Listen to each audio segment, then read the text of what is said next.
Hello everyone, जय हिंद। कैसे हो आप सभी लोग? आई होप सब बढ़िया होगे, सब स्वस्थ होगे और आपकी तैयारी हो चुकी होगी एग्ज़ाम हॉल में जाने के लिए। तो आपका एग्ज़ाम 24 से है, जिसका भी एग्ज़ाम 24 को है उसको बहुत सारी शुभकामनाएं और उम्मीद है पेपर आपका बहुत ही बढ़िया होगा। जिसको अपने क्वेश्चन शेयर करने हैं, मैंने जो इंस्टाग्राम का लिंक है और जीमेल का लिंक है दे रखा है डिस्क्रिप्शन में, आप वहाँ पर शेयर कर सकते हो, ठीक है। अब देखो फटाफट टॉपिक पे आते हैं। हम दो बातें करने वाले इसमें, एक आपके ड्रेस कोड का, दूसरा आपका डॉक्यूमेंट का। आई नो डॉक्यूमेंट्स सभी के पास होंगे, लेकिन डॉक्यूमेंट्स भी आपके बहुत इंपॉर्टेंट है और डॉक्यूमेंट्स भी आपको बहुत ही केयरफुल ले जाने हैं। थोड़ा आप इसको भी सुन लेना, ठीक है यार। जिसको वीडियो लंबी लगे थोड़ी वीडियो स्पीड बढ़ाया। देखो फटाफट हम पहले बात करें आपके ड्रेस कोड की। आप सभी का यार जो टाइम है बहुत इंपॉर्टेंट है और टाइम आपका ख़राब नहीं करना चाहिए। देखो जो आपका ड्रेस कोड है एग्जाम का, एयरफोर्स में क्या होता है आपका ड्रेस कोड भी इन्होंने दे रखा है। तो आपको जो भी पहन के जाना है थोड़ा आप ध्यान दो इस बात को। इन्होंने साफ साफ लिख रखा है अपने एडमिट कार्ड में, और लास्ट टाइम भी ऐसा हुआ था कि on the exam day are candidates will have to wear slippers sandals with flat heels, ठीक है। Closed footwear like one second like shoes are not allowed inside the examination hall. मतलब कि आपको चप्पल या सैंडल पहनकर जाने हैं। जो क्लोज फुटवियर होते हैं लाइक आपका शूज़ हो गया, ठीक है, वो अलाउड नहीं है। अगर नंबर 2 पे आए तो नंबर 2 आपका इंस्ट्रक्शन है कि full sleeves long sleeves jackets are not permitted. यानी कि जो आपका फुल स्लीव का होता है, शर्ट हो, टी शर्ट हो, जैकेट हो, कुछ भी हो, वो अलाउड नहीं है।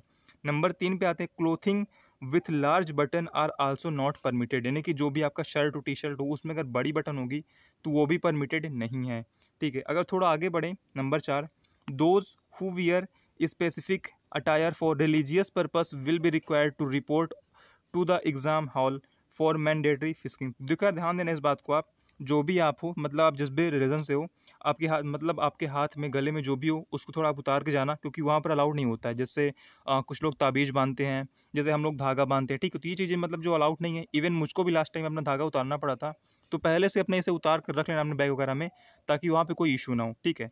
तो ये आपको उतारना पड़ेगा। और लास्ट देखो आपका है shirt T shirt kurtas with pockets are not permitted. यानी कि जो आपका शर्ट है, टी शर्ट है, ये कुर्ता जो भी है, उसमें अगर पॉकेट है तो वो परमिटेड नहीं है। तो अगर मैं आसान शब्दों में आपके ड्रेस कोड की बात करूं तो यार देखो, अगर मैं सिंपल भाषा में कहूं तो आप सिंपल पहला अपना पैर में चप्पल डाल लेना जो आप घर में पहनते हो, ठीक है। पैर में चप्पल डालना घर वाली, और कुछ मत करना। दूसरा यार नीचे लोअर पहन लेना, और मतलब जीन्स टाइट मत पहनना, क्योंकि यार होता क्या वहाँ पे लास्ट टाइम यार जीन्स की बटन भी खुलवा रहे थे, ठीक है। तो जीन्स यार मत पहनना, हो सके तो लोअर पहन लेना, और अगर आपको कंफर्टेबल ना लगे तो आप जीन्स पहन सकते हो। और तीसरा यार आप एक सिंपल टी शर्ट पहन लेना। अगर आपके पास सिंपल टी शर्ट नहीं है तो चले जाओ किसी मॉल में, 100-150 रुपये की आपकी आएगी टी शर्ट, मतलब जिसमें कुछ भी नहीं रहता है, हाफ रहती है और बिल्कुल पतली सी रहती है। आप उसको ले लेना, उसी को आप पहन लेना, ठीक है। और कुछ परेशान मत होना। बाकी आई होप यार टी शर्ट सभी के पास होगी जिसमें पॉकेट ना हो, ठीक है, जिसमें बटन्स ना हो, और जो हाफ स्लीव हो, जो मतलब फुल स्लीव ना हो। तो ये आपका ड्रेस कोड है। आसान शब्दों में कहूँ यार तो आप लोअर पहन लेना, ठीक है, टी शर्ट पहन लेना, और आप एक चप्पल पहन लेना। और आपको कुछ भी जैसे जींस है, बड़ी बटन वाली शर्ट वगैरह, ये सब मत पहनना। अब जो लोग बाई चांस है अगर शर्ट पहन के चले भी जाते हो तो वहाँ पे आपकी शर्ट निकलवा देंगे। फिर आपको यार आपने नीचे मतलब संडो पहन रखा है नहीं पहन रखा है, फिर आपको देखो ऐसे एग्ज़ाम देना पड़ेगा। लास्ट टाइम ऐसे हुआ था, चाहे तो आप सर्च कर लेना यूट्यूब पर, मैंने खुद भी देखा था, ठीक है। तो आई होप आपका ड्रेस कोड का डाउट क्लियर हो गया होगा। अब नंबर 2 देखो डॉक्यूमेंट का है, थोड़ा इसको आप ध्यान दे लेना। देखो मुझे पता है मैक्सिमम लोग सिर्फ और सिर्फ आधार कार्ड लेकर जाएंगे, और इसके अलावा आपका एडमिट कार्ड है ना। मतलब कि आधार कार्ड की जगह पर जो भी आपने फिल कर रखा है वहाँ पे अपने फॉर्म में, कि जो आपको डॉक्यूमेंट है, आधार कार्ड है, मार्कशीट है, पैन कार्ड है, ड्राइविंग जो भी मतलब है, वो लेकर जाएंगे। लेकिन यार आप सिर्फ एक आईडी लेकर मत जाना। एडमिट कार्ड तो यार हर कोई ले जाएगा, लेकिन एडमिट कार्ड के अलावा जो आप एक आईडी ले जाते हो ना, सिर्फ एक आईडी मत ले जाना। कम से कम आप 2 से 3 आईडी ले जाना। हो सके तो आपकी जो 10th और 12th की मार्कशीट है, इनमें से एक मार्कशीट को ले जाना।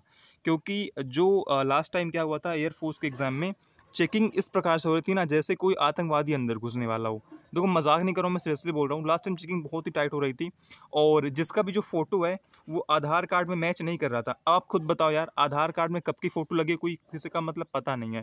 जिसकी फ़ोटो आधार कार्ड में मैच नहीं हो रही थी उसको बोल रहे थे जाओ दूसरी आईडी लेकर आओ, वरना एग्ज़ाम में हम घुसने नहीं देंगे।